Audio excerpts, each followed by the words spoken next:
It may not be the remake of an SNES RPG from 1996 that we wanted, but it's the remake of an SNES RPG from 1996 that we deserved. Who am I kidding? I'm one of maybe like 10 people who actually want an FE4 remake. But here I am anyway, talking about Super Mario RPG, and why I'm getting unreasonably hyped to revisit this 27-year-old game with a fresh coat of paint. Part of that, admittedly, is because it's not just the look that's new.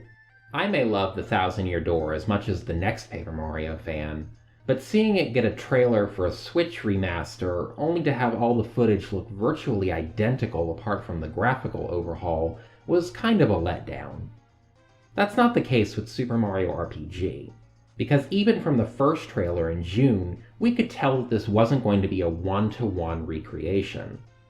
Watching the preview from this latest Direct does leave me wondering, though, how much rebalancing the game is going to receive.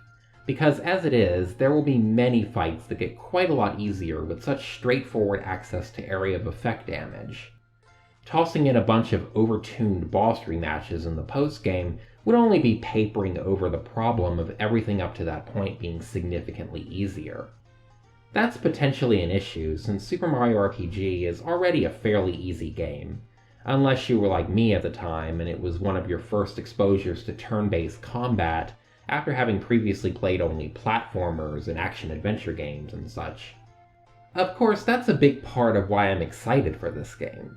It might lie outside my usual wheelhouse nowadays, but I don't know if I would have ever gotten into the RPGs that I did if Super Mario RPG hadn't come along and shown me that games could be entertaining while also being heavy on text and centering their gameplay on the lovably stilted motions of turn-based combat. That's why in November I'm planning to spend some time with this game here on the channel.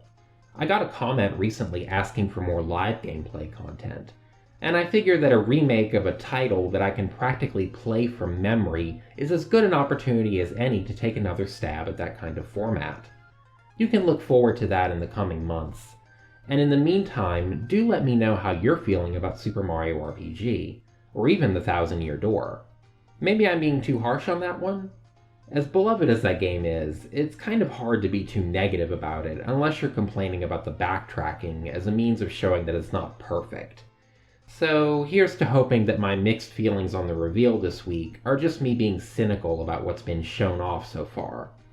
Anyway, au revoir!